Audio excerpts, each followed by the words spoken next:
So I came across a very big Kenny thread earlier, but it wasn't Kenny being controversial this time. It was Kenny defending himself from an asshole. And I thought that, I jumped in there and I cursed at the dude a lot because I'm not professional. This is what I like to do. I like to call people stupid cunts and things like that. Yeah, I know that there are a lot of people out there who, they're a little bit more correct and polite, and they don't like to cross certain lines. But me, I am me, and that's just what I do, and that's how I am. And if somebody is being a cunt, I got no problem with telling them that they're being a cunt. So I did tell this guy that he was, in fact, being a cunt.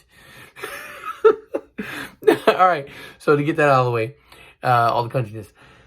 So Kenny, Humble Performance, has been making digital dashes, custom making digital dashes, and it's pretty cool. Something, I'm not really big on stuff like that, mainly because I don't give a fuck. I like to keep my things as close to OEM as possible. I think that if I were to do something like that, it would be like an S2K cluster upgrade. But even then, I'm not like, oh my god, I gotta have that.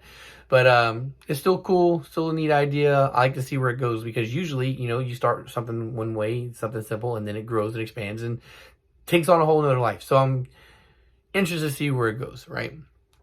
Now, here's the situation, right? Kenny blocked the guy. The guy said he blocked me for asking a question, and then he went to immediately say, make a big post saying Kenny is a scammer, avoid him at all costs, and I feel bad for the people of Humble Performance. Now, the bigger your following is, the bigger problems you have. But despite the fact that my following is nowhere near as large as Humble Performance, I still regularly deal with this on a regular basis. And I understand Kenny's approach, the reason why he responded the way he did, and why I would have done the same thing. So I tend, if again, I made a little post on Instagram the other day on my Instagram story, like, hey, for those of you people who like to hit me up every couple of months to ask me my prices, the price is never going to go down. The only direction that price will go is up. So if you hit me up 3 or 4 months ago, and I give you a price that you think that's too big, and you wait, that time and ask again, it's not going down. If the price changed, it's only because it went up. None of the prices have gone back down because I start off making the price as fair as fucking possible for you guys. And then over time, circumstances will change, like the amount of labor that's going into it, the scarcity of the item I'm trying to sell, all these things, will determine the price creep. Again, heads, for example, I initially had the heads for one price. I realized I was way too low. I was barely making profit. I had to go up a little bit more. Then I realized that there was that the heads were getting brand new parts, but still looking like shit, and I didn't like that. I think it was badly representing myself. I'm saying, then I had to choose between whether I keep the price cheap for somebody, or if I, try and keep it as cheap as possible, or if I try to look as professional as possible, and that is with a clean and fresh part. So you don't want to spend $1,100 on a head and then have it look like booty. So again, now it's no longer an option. I had to add in the option of cleaning that, so that price has to go up. So, and then the same thing with the even engine blocks. I do a lot of budget stock war rebuilds. Generally speaking, those stock war rebuilds don't need to have the ring gap because of general wear from how old the engine is. Usually it falls within a safe spec as it is, and if there is any adjustments need to be made for the turbo ones, it's usually 1 or 2 thousandths of an inch, and that's it. So real quick. Now, with that being said, going back and doing brand new blocks, fresh born hone, then you're looking at rings being at brand new factory size. So if the rings are at fucking 14 and 16 thousandths of an inch and they need to be at like 22 and 25, that's a whole lot of labor. That's a whole lot of labor. We just went from like maybe a 30-minute endeavor to literally an 8-hour one. It literally takes me that much time to gap rings when you're dealing with a fresh fucking bore. Because you're looking at 8 rings that need to be gapped, and you cannot go over. So you have to take your time and check. Have to take your time and check. Have to take your time and check. It takes a long fucking time. So now that labor has been charged extra. Right now, I've only added an extra $50 in.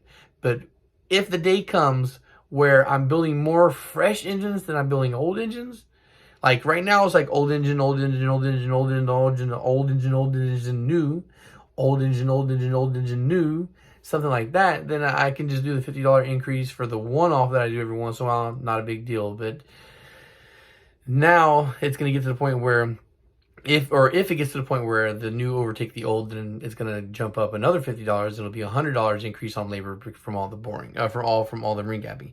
Now I'm getting sidetracked, but the whole thing is that these are all the ideas and things that go into dealing with prices and dealing with people who like to come back and stalk and ask questions and shit. And you have a lot of people who come back and constantly ask prices, or they ask a lot of questions and disappear, and then like a month or so later they'll come back and do the same thing. It gets repetitive. So over time, I've seen a pattern from people, and I generally know what kind of people are approaching me when they talk, because somebody who has money is ready to go usually will give off a certain vibe. And no, it's not just, I have money, I'm ready to go. It takes a little bit more than that for me to be convinced that this person is serious about a build. So if you start asking me a certain amount of questions, right, and I'm not 100% sure that you're going to be spending money. Why is lint? What is it? There's lint floating around. Anyway, if I'm not 100% sure that you're going to ask money, and like I just ignore you. Now I haven't got to the point where I'll block people unless you deliberately piss me off. But there has been plenty of people that when they get to a certain point and I just stop answering them. And I've even had one scenario where I did block a guy where he was trying to question my build. Like I was showing like me rotating a block, and he was like, "Why is it so hard to rotate and stiff?" And I'm like, "It's not. It's just the way it looks." He goes, "I can see from your arm how much effort you're putting into it." Like, you can't see how much effort I'm putting into it. Like, it's because there's no effort. It's effortless. And then after a while, he kept going, trying to double down. So I'm like, I'm not going back and forth with you, bro. I'm not going to validate you. I know what the fuck I'm doing here. I know what I'm feeling here. If this was an issue, I wouldn't be fucking showing it off to anybody. I wouldn't be building it. I'd be scrapping it and getting something else. So I blocked the dude. And then he hits me up from another account talking about, why don't we just have a debate? I'm like, what the fuck is there to debate about, bro? I don't have time or patience for you. Right? Now, I don't have, again, the same amount of volume of people coming through. But even if I only have 5 or 6 people a day, 3 out of those 5 people want to have a conversation. And it's not just like, hey, ask one question and disappear. It's, hey, ask this question, then ask this question, then ask this question, then ask this question. So it winds up being a big old thing. So that's why I try to be as helpful as much as I can, especially if it's your first time talking to me. If it's your first time talking to me and you're asking me something, I try to help you out. But a lot of times, still to this day, people come ask me for really basic things, like things that you can find on the channel. So I ignore those people, because go help yourself first. Come back to me when you have something new to talk about. So the thing is here, the guy's talking shit about how he's a scammer because he was asking for a deposit. Like, Kenny was like, hey, if I can get this many people to make a deposit, I'll get some more equipment, expand. And I just wanted to see if there's that many people interested in it. I do that all the time. Every time I buy something, I post it up, here's what the price is going to be if anybody's interested and wants to put a deposit on it, because the deposit also gives me incentive to do the work. Like, I don't want to spend the money on parts. I don't want to spend the labor time on something that I'm not going to make a return on. So there's nothing wrong with asking for a deposit, especially with Kenny being as somebody as public that he is. Now with me, there's still a lot of people when they come to me for the first time, they're nervous because they don't know me very well. I'm not like this huge public figure. I'm a small public figure. Now, I'm big enough to be known by the people that matters, but I'm not big enough to be known by the regular people, like the normies.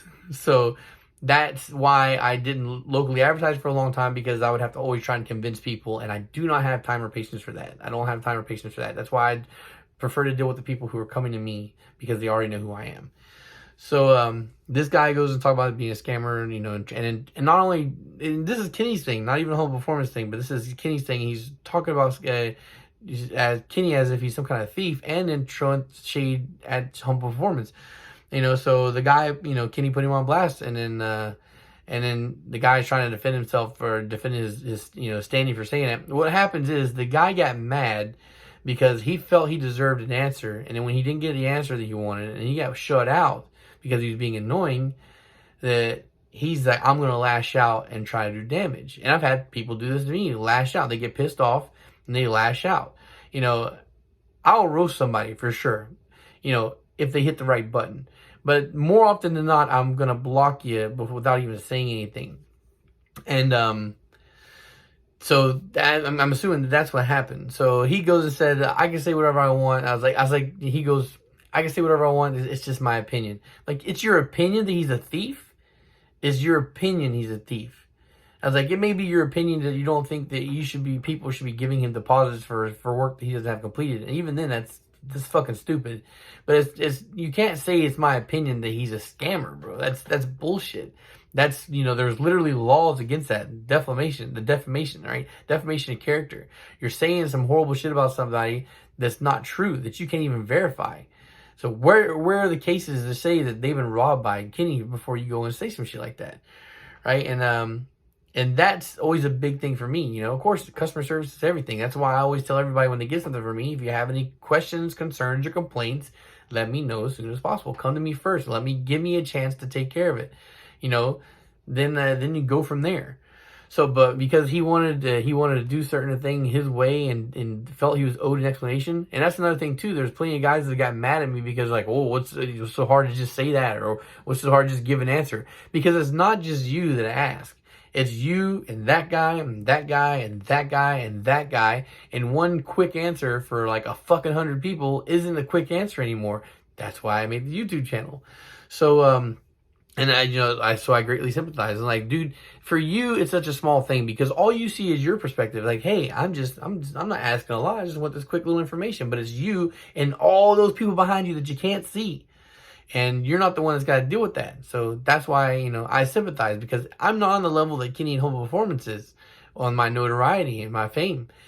But with just me being little old me, being found on my own, I still deal with enough people where I have to, really gauge how much conversation time I give to people. Even if you are ready to buy and you're yeah, I know for you, for sometimes that's why people are like, hey, I'm just asking for this, or hey, I'm just asking for that. But communication time has to be quick. If you're taking like several hours to respond, or even a day to respond, I'm done, bro. Like, if you have multiple things to ask me, you got to ask it right then. That's why I tell everybody, you can DM me if you want to. DM me the full extent of your question, 100% of everything that you can possibly think of, every option, all of that shit. DM me the first time, so that way you can address it all in one shot. Not give me pieces, or not just say hey to try and start a conversation, then lock me into a fucking conversation going back and forth talking with you for an hour. I don't have time for that. So ask everything you want whenever I'm taking a shit, or if I'm laying in the bed restless or whatnot, and I decide, hey, I want to answer some DMs, that'll be the time I take my time to do it. But I can't just like stop what I'm doing in the middle of the fucking day for a hi. Hey Chris. Hi Chris. Hey, I got a question. Just say whatever the fuck you have on your mind, or you're gonna get ignored. All right, guys. So you gotta quit with labeling people with shit like that. If you don't like somebody, it's better your opinion saying, hey, I think that guy's a fucking asshole. He's a rude cunt. And that opinion can still be wrong. But at least that's an opinion. You can say, hey, I don't want to fuck with that guy because he's rude or he's a dick or whatever. But don't fucking go out and try and tell people something that's not true, like he's a thief. That's bullshit. There's a I'll just go ahead and say it. There's Durf, like Durf Tune, right? And I know that this is a bias that just kind of, fall into the situation where that guy is, right? I personally don't see me doing business with him anytime soon. Why? Because 4 years ago, when I was a complete nobody, I asked him some questions one time. He got real short with me and then cut me off. I understand why he did it, because he's dealing with a lot of people that are DMing him and asking questions.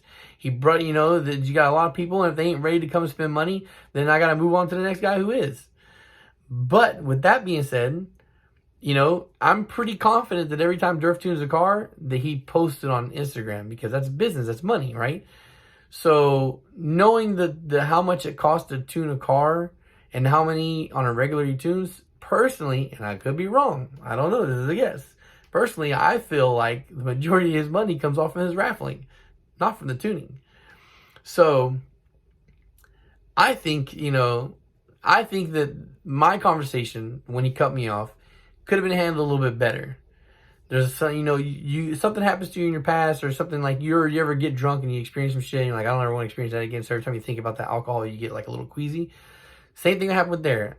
That whole interaction, whether it was right or wrong from either side, left a little bit of a bad taste in my mouth. So now when I think about that dude, I respect what he does. I follow him on Instagram. I frequently talk about and share his posts. I like what I see. But me personally doing business, I don't know. I don't feel it. Maybe, I'm not saying it'll never happen. It may happen. But in the immediate future, I just don't see it happening. When I start tuning again, I'm going to take my business to Eddie. He owns his dyno, and I like Eddie. But with that being said, I'm not going to go start talking shit about this dude. Like, oh, he's a fucking asshole. Fuck that guy. And he blows up cars on the dyno all the time. I'm not going to say shit like that. That's not fair for me to say things like that. Throw shade just because I'm butthurt because I didn't get treated the way I wanted to be treated. I didn't get treated the way I felt I should be treated. So I'm not going to go start talking shit about the man. Just going to not do business there. You know, it's that simple, that easy. And even now, like when people ask me in South Florida, like, who's the tuners that you recommend down here? He's the first guy I fucking name. I'm like, Durf makes the most power. You know, I don't think he's the best on customer service, but that's just me. But he makes the most power. And then, I guess the other guy, it would be Durf, then Javi, who's got great customer service, from my experience. And then from Javi, it would be a tie, I guess, between Lee and Eddie over Genesis. But the thing is, Lee, I don't think really even does tuning anymore. I don't think he does. So as far as my South Florida tuners, that's my list, and Durf is at the top of them. I just don't think he's the guy for me. That's all. So you got to be careful, guys. Like, don't fucking automatically assume the worst of people or to go trying to attack people and tear them down. It's a terrible thing to do. And even if it's small, because I don't want to get these people thinking they got too much power, because they really don't. All you got to mainly is like, you wind up looking like one of these douchebags on the internet. They're ranting and raving and screaming about something, and everybody's filming and laughing at. That's what you wind up doing. That's why the thread that Kenny posted blew up as well as it did, because the guy's a piece of shit. And instead of saying my bad and moving on, he tried to double down and try to explain to everybody, well, in my opinion, it's not, bro. You can't go around saying dude's a thief because it's your opinion. That's like going around saying somebody's a murderer because it's your opinion. I think he kills people. I think that motherfucker kills people. Don't go around him. Like, can't be saying shit like that, guys. Especially when we're adults. So, that's just a little bit of a story time thing. Just throw it out there. And, I guess I try to do my videos in like 5 to 10 minute bits or whatnot. And then I know that there's some of you guys do enjoy the longer content. That's why I try to do 2 or 3 videos at a time. So even if it's only 10 minutes each, you still get a 20-minute chunk if you watch them all together. But the algorithm shows that the people don't tend to watch too long into a video, or the mass majority of people don't tend to watch too long into a video. That's why I can't do like a podcast style format. I wouldn't mind that every once in a while drop like 30 minutes of content or an hour of content, but it just won't get watched. And then I'll end up having to go back 6 months to a year later and recover that content in a smaller video so that way I can share it with people. All right, guys.